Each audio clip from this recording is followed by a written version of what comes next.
కాలేదు, బలం పుంజుకున్నది. జగన్మోహన్ రెడ్డి గారు జైల్లో ఉన్న విజయమ్మ గారు, షర్మిలమ్మ గారు పార్టీనందుకు ఇవాళ గర్వపడుతున్నామని మనం చేస్తున్నాం. జేడీ లక్ష్మీనారాయణ గారు లాంటి ఐపీఎస్ ఆఫీసర్లు ఎన్ని కుట్రలు చేసినా, చంద్రబాబు నాయుడు గారు లాంటి దుర్మార్గులు ఎన్ని కుట్రలు చేసినా వైఎస్ఆర్ కాంగ్రెస్ పార్టీని ఏమీ చేయలేకపోయారో వాస్తవాలు గమనించాలని నా ఆవేదన ఏమిటంటే, నేను చెప్పదలుచుకున్నది ఏమిటంటే, జేడీ లక్ష్మీనారాయణ గారి నిజస్వరూపం ఇవాళ బయటపడుతుందా లేదా ఒక్కసారి ఆలోచన చేయమని మనం చేస్తున్నాం. అనేకమైనటువంటి కుట్రలు కుతంత్రాలు చేసేటటువంటి కార్యక్రమాలు చేశారు ఈ రోజున చంద్రబాబు నాయుడు గారు, జేడీ లక్ష్మీనారాయణ గారు. నేను మనవి చేస్తున్నా, ఆ రోజున కూడా మేము చెప్పాం, జేడీ లక్ష్మీనారాయణ గారు విచారణ జరుగుతుంది, విచారణ జరగగానే పొద్దున్నే ఆ 2 పత్రికల్లో మెయిన్ హెడ్డింగ్లో విచారణ జరిగినట్టుగానే రాసేస్తారు. ఏం జరిగిందో అదే రాస్తారు. నిజంగా ఆ 2 పత్రికాధిపతులు జేడీ లక్ష్మీనారాయణ గారు ఎంక్వైరీ చేస్తుంటే బల్ల కింద కూర్చుని అంతా చూసినట్టుగా రాసేసేవారు. ఎక్కడి నుంచి వచ్చింది ఇన్ఫర్మేషన్? ఇది కంప్లీట్ సిబిఐ ఆఫీసు నుంచే ఈ ఇన్ఫర్మేషన్ ఆ 2 పత్రికలకు వెళ్తున్నాయి, దీని మీద విచారణ జరపమని ఆ రోజు డిమాండ్ చేశాం. కానీ ఏం చేయలే. నేను ఇప్పటికి కూడా మనవి చేస్తున్నా, తోడు దొంగలుగా చంద్రబాబు నాయుడు గారు, జేడీ లక్ష్మీనారాయణ గారు వ్యవహరించి వైఎస్ఆర్ కాంగ్రెస్ పార్టీని, వైఎస్ఆర్ కుటుంబాన్ని చిందర వందర చేయడానికి ప్రయత్నం చేశారు. జరగాలి విచారణ, వీరిద్దరికీ ఉన్న రహస్య సంబంధాల మీద జరగాలని మనవి చేస్తున్నా. జగన్మోహన్ రెడ్డి గారి మీద కాదని మనవి చేస్తున్నా. జగన్మోహన్ రెడ్డి గారి మీద సిబిఐ ఎంక్వైరీ కాదు జరగవలసింది. ఖచ్చితంగా చంద్రబాబు నాయుడు గారు, జేడీ లక్ష్మీనారాయణ గారికి మధ్య ఉన్నటువంటి రహస్య సంబంధాల మీద నిజమైనటువంటి విచారణ జరిగితే వీరి ముసుగులు పూర్తిగా తొలగిపోతాయి. దానికి ఇవాళ మేము కోరుకుంటున్నాం.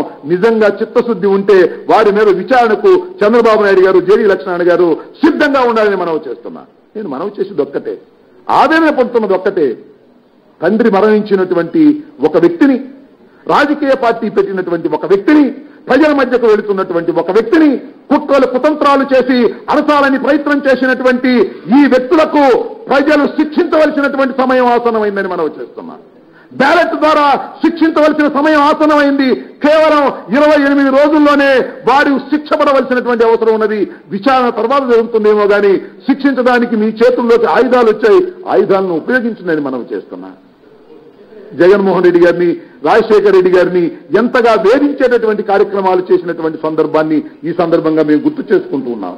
ఎన్ని చేసినప్పటికీ కూడా, ఎన్ని ఇబ్బందులు పెట్టినప్పటికీ కూడా మొక్కవోని ధైర్యంతో వైఎస్ఆర్ కాంగ్రెస్ పార్టీని నడిపించుకోగలిగాము అంటే ఆ పైన ఉన్నటువంటి రాజశేఖర రెడ్డి గారు, జగన్మోహన్ రెడ్డి గారి శ్రమ, ఇవన్నిటికీ దీనికి కారణమని మనవి చేస్తున్నా. ఈ రోజున తెలుగుదేశం పార్టీని ఓడించి వైఎస్ఆర్ కాంగ్రెస్ పార్టీని గెలిపించడానికి ప్రజలు సిద్ధంగా ఉన్నటువంటి తరుణంలో ఒక్కటొక్కటే బండారాలు బయటపడుతూ ఉన్నాయి. జేడీ లక్ష్మీనారాయణ గారి బయటపడుతున్నటువంటి ఈ బండారం చూసినప్పుడు నిజంగా ఆశ్చర్యపోవలసినటువంటి అంశం ఉందని మనం చేస్తున్నాం. ఇంత దుర్మార్గమైనటువంటి కుట్రలు కుతంత్రాలు చేసిన వారికి ప్రజలు సరైనటువంటి గుణపాఠం చెప్పవలసినటువంటి అవసరం ఉందని కూడా ఈ సందర్భంగా మీ ద్వారా మనవి చేస్తున్నాను. నేను కోరుకుంటున్నాను, నిజంగా విచారణ జరగవలసింది ఖచ్చితంగా జేడీ లక్ష్మీనారాయణ గారికి, చంద్రబాబు నాయుడు గారికి వీళ్ళిద్దరూ కూడా తోడు దొంగలుగా వ్యవహరించారు. ఈ తోడు దొంగల మధ్యనున్న రహస్య సంబంధాల మీద విచారణ జరపవలసినటువంటి అవసరం ఉన్నదని ఈ సందర్భంగా మీ ద్వారా ప్రజలకి గుర్తు చేస్తూ ఉన్నాను. దీన్ని తప్పనిసరిగా ప్రజలు అర్థం చేసుకుంటారని కూడా నేను భావిస్తూ ఉన్నాను.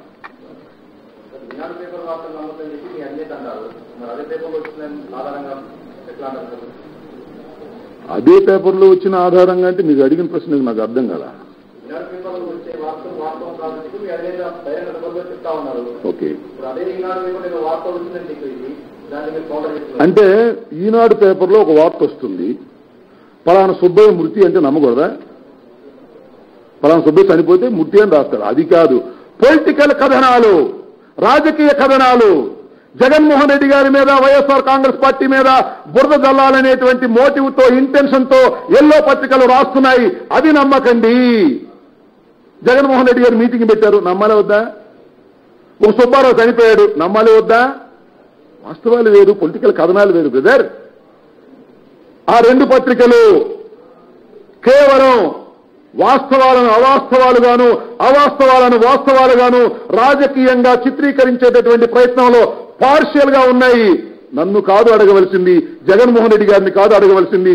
ఈ రాష్ట్రంలో ఏ పసి పిల్లవాడిని కలిపినా ఆ 2 పత్రికలు చంద్రబాబు బాకా ఊదే పత్రికలని చెప్తారా లేదా అడగండి మీరు. వెళ్ళి కావాలిస్తే నేను చేస్తున్న ఆరోపణ కాదు, ఆధారం లేని ఆరోపణలు కాదు. ఆ 2 పత్రికలు వెళ్లి ప్రజల్లో మీరు అడగండి. ఈ 2 పత్రికలు దేనికి అనుకూలమని అడగండి. చంద్రబాబుకు అనుకూలం కాదు అని చెప్తే నేను చెప్తాను రాజకీయంగా.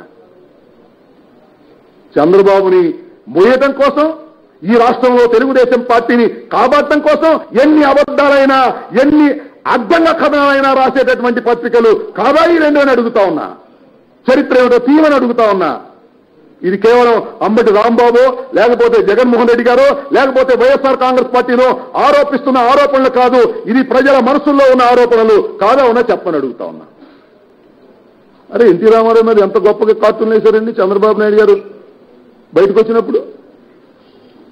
ఎన్టీ రామారావు ఎంత పొగిడారండి, ఎన్టీ రామారావు ఎంత సపోర్ట్ చేశారండి. ఇవన్నీ నిజాలు కాదా, వాస్తవాలు కాదా? మీరు కేవలం ఆరోపణలు రాజకీయంగా చేస్తున్నది. ఇంకా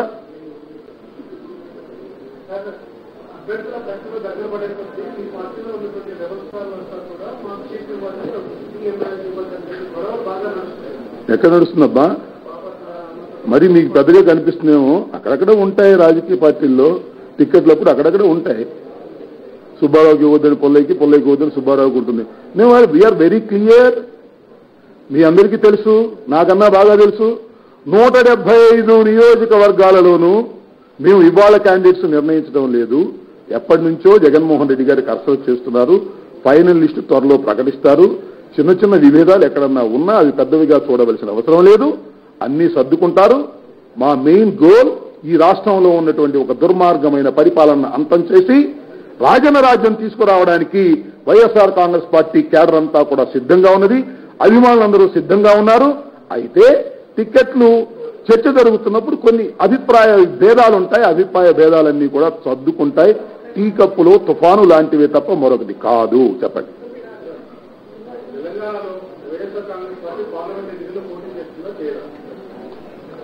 అంటే గతంలో మేము పోటీ చేయలేదే. గతంలో పోటీ చేసాము. మేము ఎక్కడ చేసాం? అప్పుడు కాదు, మొన్న జరిగిన శాసనసభ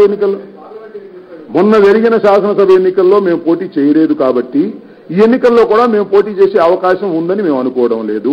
ఇంతకుముందు అనేక సందర్భాల్లో మేము చెప్పాము, ఇప్పుడు కూడా అదే చెప్తున్నాము. ఇప్పుడున్న సమాచారం ప్రకారం, ఈ క్షణంలో ఉన్న సమాచారం ప్రకారం మొన్న జరిగినటువంటి శాసనసభ ఎన్నికల్లో వైఎస్ఆర్ కాంగ్రెస్ పార్టీ ఎక్కడా పోటీ చేయలేదు. పార్లమెంట్ ఎన్నికల్లో కూడా పోటీ చేసే అవకాశం లేదు. ఇంకా ఏదైనా క్లారిఫికేషన్ ఉంటే కనుక్కొని మేము చెప్తాం మా అధిష్టానం కనుక. నాకున్న సమాచారం మేరకు మాత్రం అది.